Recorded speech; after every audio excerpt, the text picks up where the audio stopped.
Hey everyone, Skull902 here, and this is Yoshi's Island Part 2. Oh my god. What I would like to start today's part off with here, everyone, is one of the classic Skull902 apologies that I probably don't need to make, but I'm going to anyway, because, yeah. So, I mentioned in Donkey Kong Country 3, and it's happening in this game as well, the commentary is really kicking my ass. It took me so and so many attempts to get part 1 done.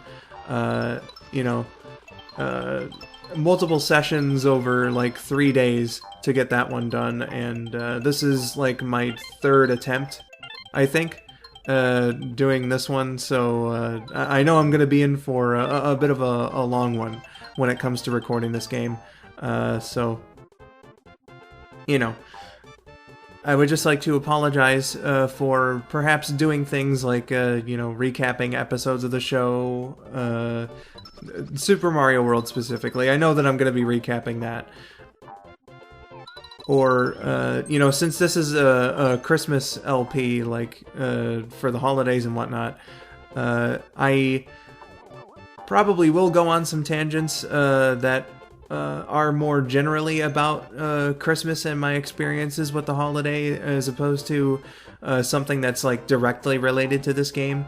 I'm still gonna, like, go on, stories and recall experiences and whatnot that do directly relate to this game, or at least the Mario series.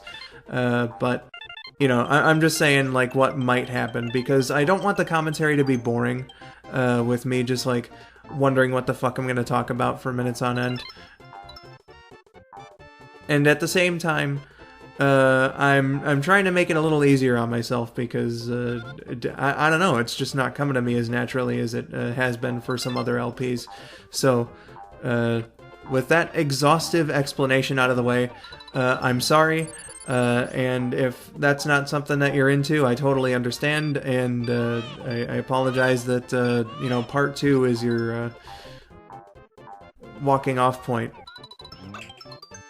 Your exit point, I think, would have been a more appropriate thing to describe it as. But again, that's just how the commentary in this LP is going to work. To try and help me along with it. So again, apologies if that bothers you.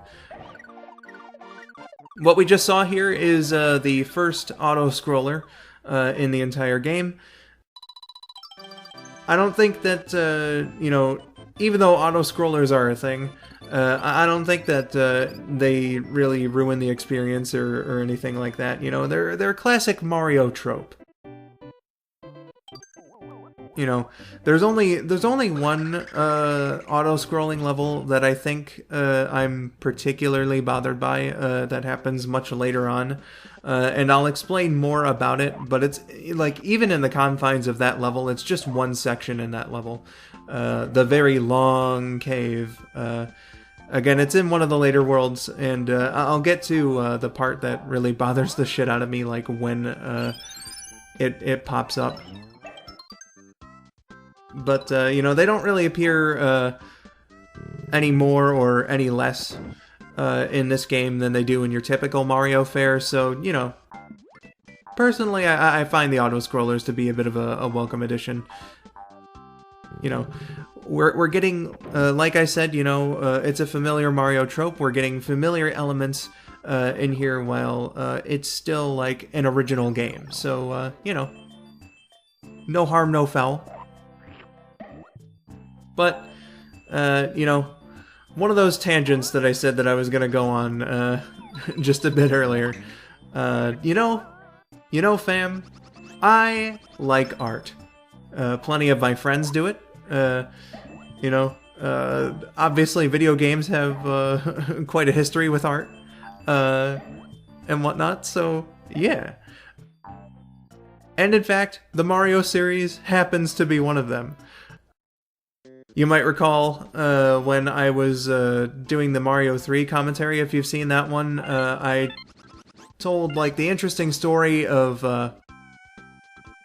how they were, like, using graph paper to map out the levels, and they would just like sit in a room dedicated for that and just map out the levels and copy it like you know, as close as they could to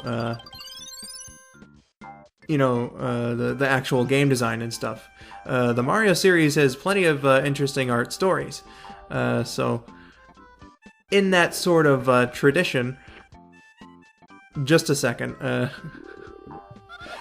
These are the big flowers. I don't know if I explained this in the first part. It has been a little while since I've recorded it.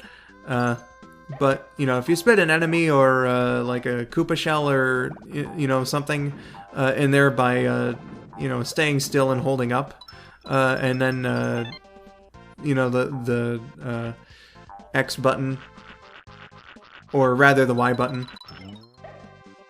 you know, it's basically a reverse licking something up. So, you know, you press Y to lick something up, and you press Y again to let it go.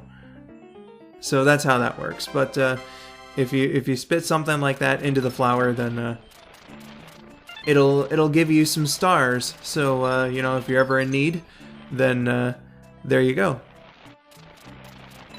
But like I was saying, you know, Mario and art, there's plenty of interesting stories, like the Mario 3 one that I mentioned earlier.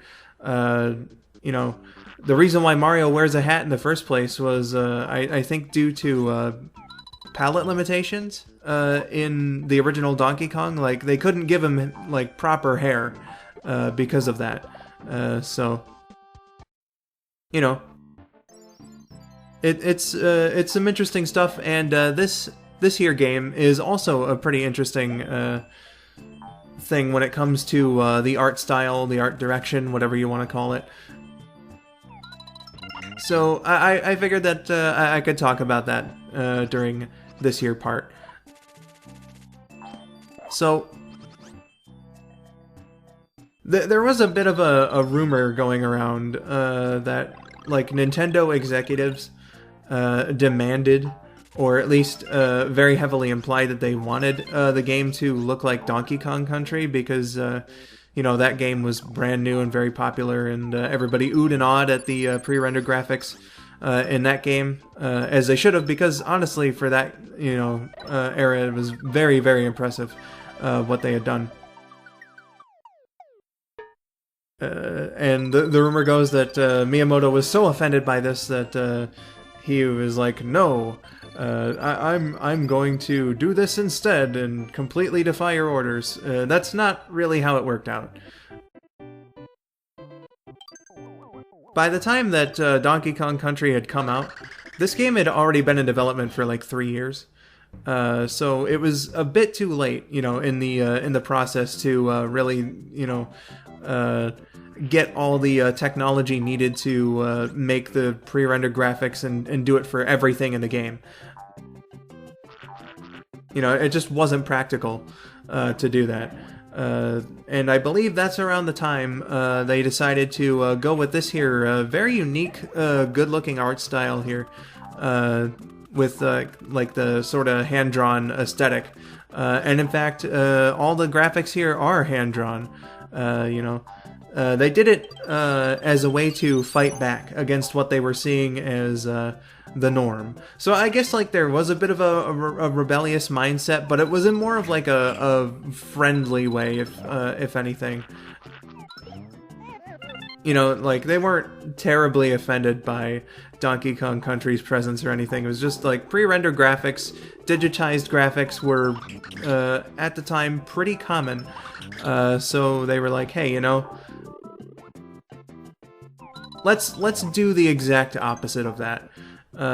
And again, I find it really, really interesting. I'm just gonna keep using that word, aren't I? But like the game's artist, whose name I shall bring up right now, Hisashi Nogami,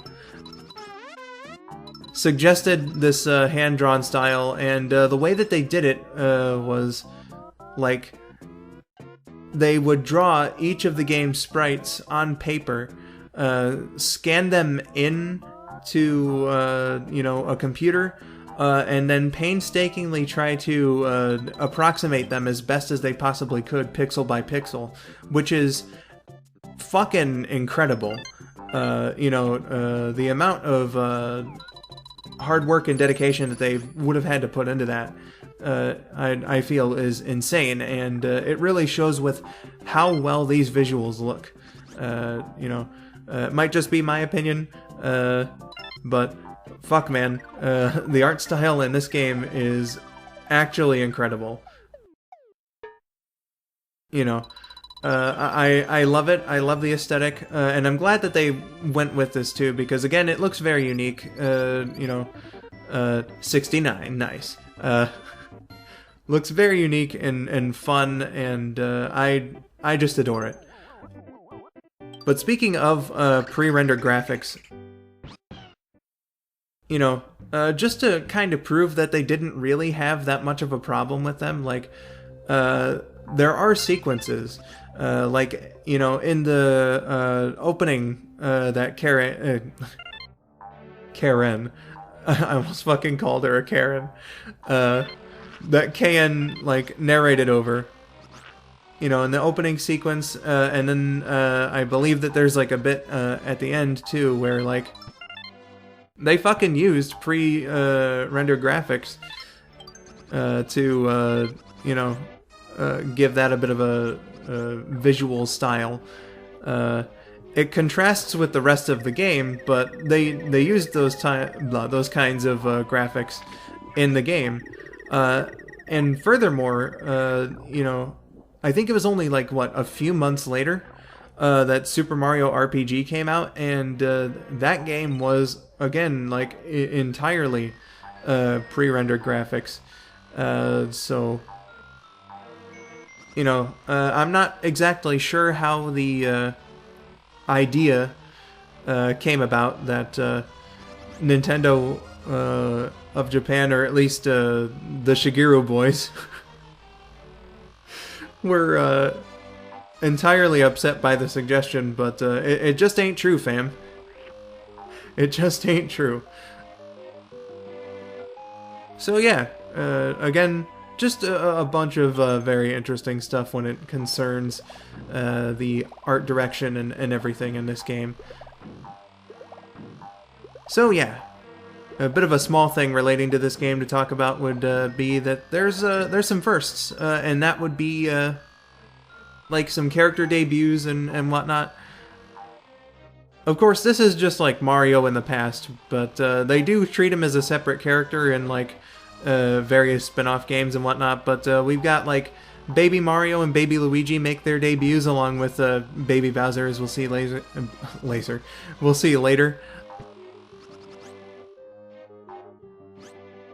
And obviously it makes sense. This is a story that's taking place in the past and whatnot.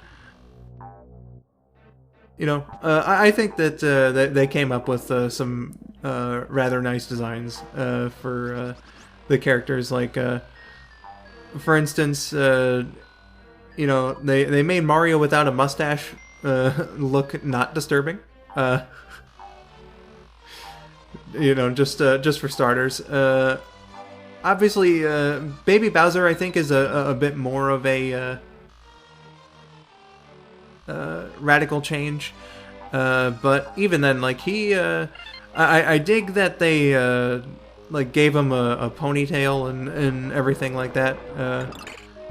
So just some general character design bits or whatever. But I think that it was a fun inclusion, and that they didn't just go about it in kind of a lazy way. So yeah.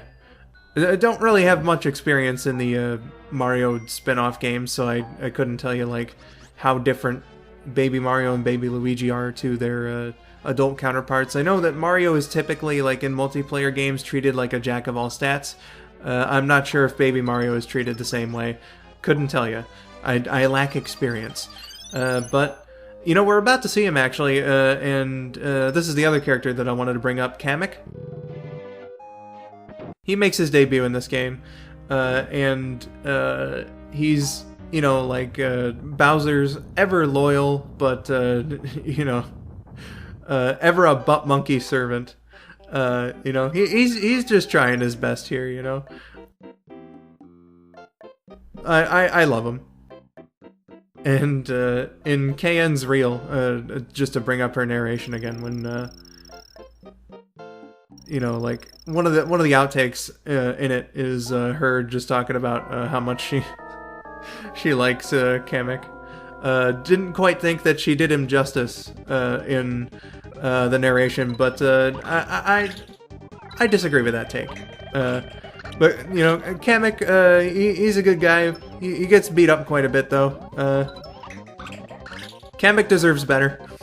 He deserves a better boss. He works too hard. But yeah, that's just Kamek in a nutshell. I'm sure that I can talk a little bit more in depth about him a little later. This here is the boss that we just fucking beat. But basically, if you do better at bouncing eggs than I can, you can get this guy in like 3 hits or so, or 3 egg tosses. But the point is to throw eggs at him, and then he gets smaller and smaller and smaller. I'm sure you could tell that from the footage. But yeah, you know, he's nothing too bad. If you just stay on one side of the room and keep swallowing up the bits to make more eggs that he, you know, drops off, you should be good. And everything. You should be absolutely good. But yeah, with a fun little boss fight like that, World 1 is all done. So we get a neat little animation of the castle being toppled, and there's a Yoshi flag. We're taking the island back bit by bit, and we're going to continue that in part 2. So we'll see you there for the beginning of World 2. Until then, I have been Skull902. Thank you for watching, and have yourselves a wonderful day.